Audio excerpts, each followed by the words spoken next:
तो थोड़े शब्दों में राजा परीक्षित ने सुखदेव जी महाराज से प्रश्न पूछा, एकदम भागवत के प्रारंभ में। महाराज, सब शास्त्रों का सार क्या है? क्योंकि शास्त्र बहुत हैं, थोड़ा ध्यान से सुनेंगे। मैं थोड़े शब्दों में ही कोशिश करेंगे कि समय की थोड़े से उससे पहले ही हम विश्राम लें। तो सब शास्त्रों का सार क्या है? क्योंकि शास्त्र बहुत हैं महाराज। अनंत शास्त्रम बहुलाश्च विद्या स्वल्पश्च कालो बहुविधता च। अनेक शास्त्र हैं, सारी उम्र पढ़ते रहो महाराज, शास्त्रों का अध्ययन पूरा नहीं होगा। फिर विघ्न बहुत है, बीमारियां हैं, उम्र थोड़ी है। तो सब शास्त्रों का सार जो है महाराज वो बताओ। और सबके कल्याण का साधन क्या है? सबका भला, सबका आत्म कल्याण, सबको भगवान की कृपा मिले, वो भी आप बताओ। ये दो प्रश्न प्रारंभ में व्यास जी ने राजा परीक्षित के माध्यम से सुखदेव जी के सामने रखा।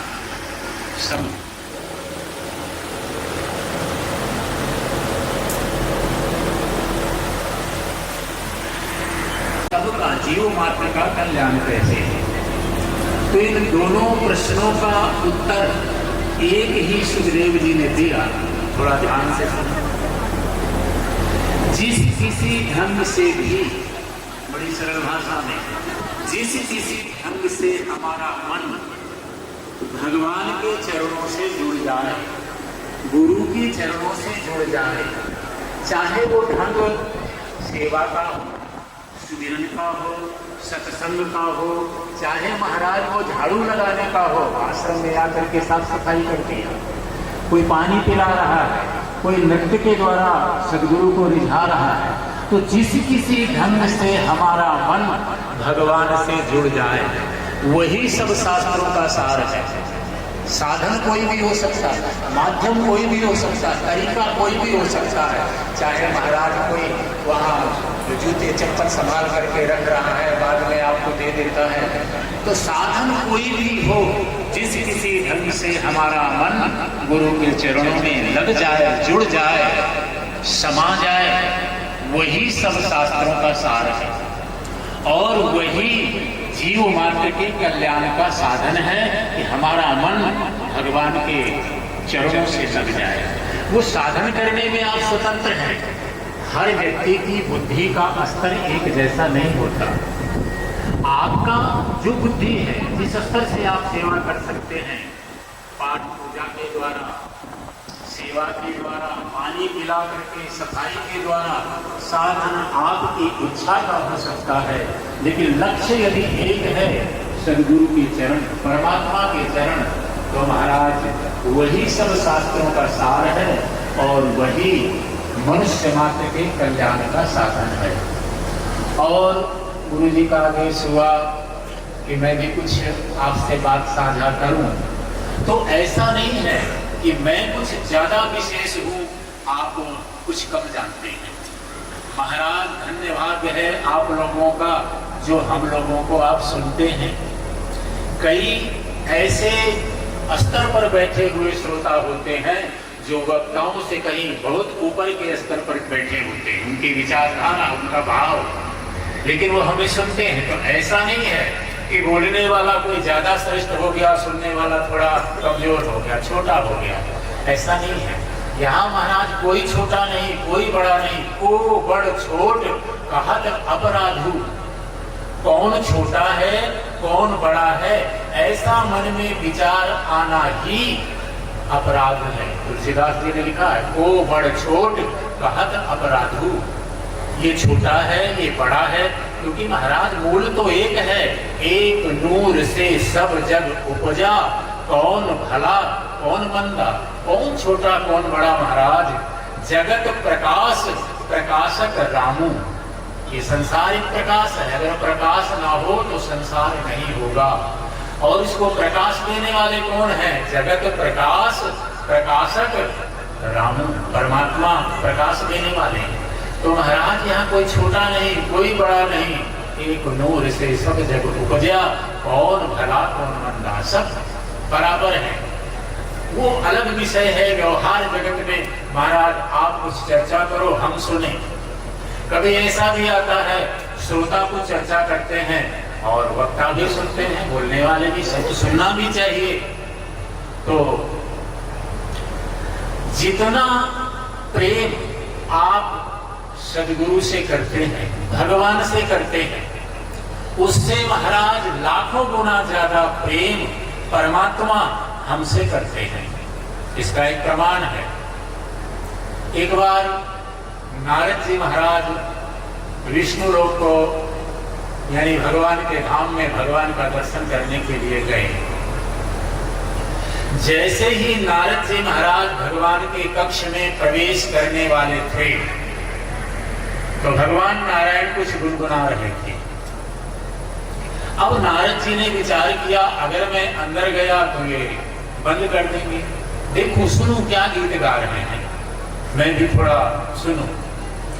और एक सिद्धांत है, जब व्यक्ति के मन में भगवदीय प्रेम अथवा भक्तों का प्रेम अथवा प्रेम हमारे हृदय में इतना ज्यादा भर जाता है कि उसको हम समाहित नहीं कर सकते।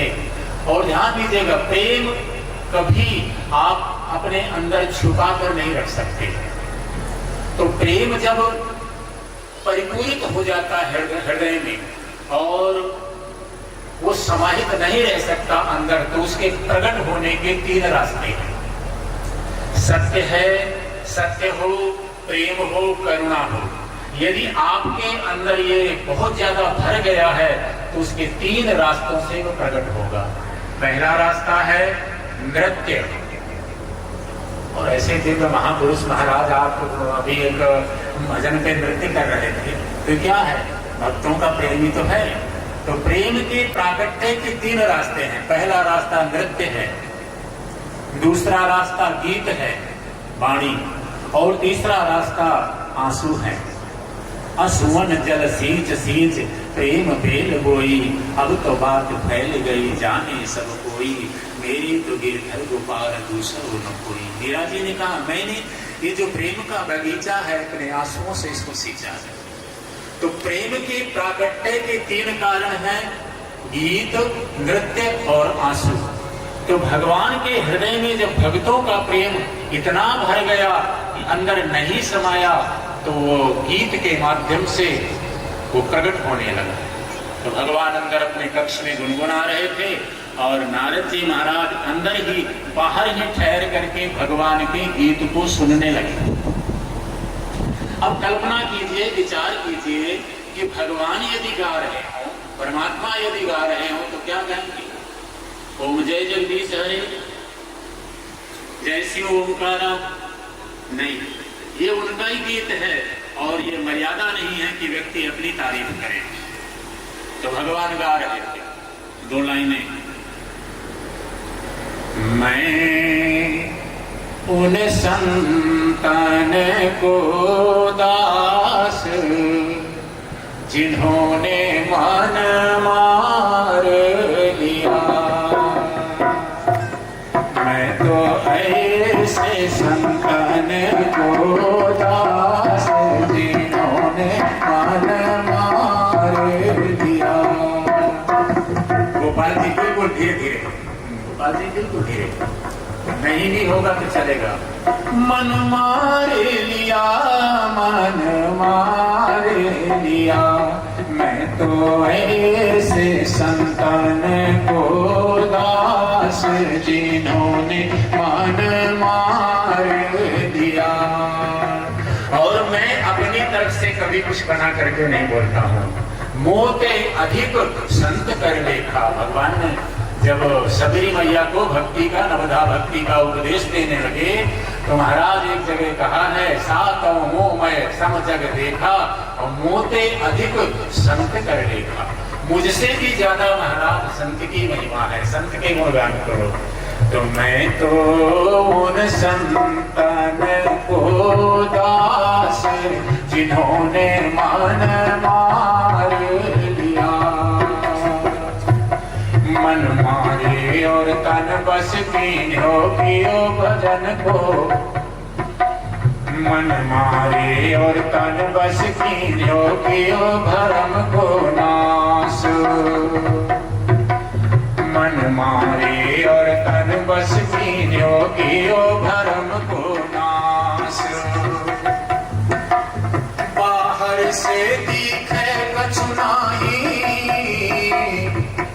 ये बैठे हैं ना संत लोग, हमारे जैसे तो हैं, क्या कुछ अंतर है? लाल कपड़ा पहन लिया, ऐसे ही तो दिख रहा है ना बाहर से। बाहर से, अरे बाहर से दिखे कुछ नहीं, पर अंदर भयो प्रकाश। जिन्होंने मन मारे लिया, मैं तो उन संतन को दास। जिन्होंने मन मारे लिया। मैंने कहा ना, जगत प्रकाश प्रकाशक रामू। ये जो संत लोग हैं, बाहर से तो आप जैसे हमारे जैसे ही दिख रहे हैं, लेकिन महाराज इन्होंने उस प्रकाश को अपने अंदर प्रकट कर लिया है, प्रकाश को समाहित कर लिया है। प्रकाश का बोध हो चुका है, यानी परम सत्ता का बोध किए हुए बैठे हैं। अंदर से तो एक जैसे ही है। आपा छोड़ जगत में बैठे नहीं किसी से कोई चाह। आपा छोड़ जगत में बैठे नहीं किसी से कोई चाह। इनमें राम जी कह रहे हैं, परमात्मा कह रहे हैं, भगवान नारायण कह रहे हैं कि उनमें मुझ में अंतर नहीं। संत कहो चाहे राम, जिन्होंने मन मारे लिया। चाहे संत कह लो, चाहे राम कह लो, चाहे परमात्मा कह लो, सदगुरु कह लो, ये पर्यायवाची शब्द है महाराज। तो उनमें मुझ में अंतर नहीं। संत कहो चाहे राम, जिन्होंने मन मारे लिया, मैं तो उन संत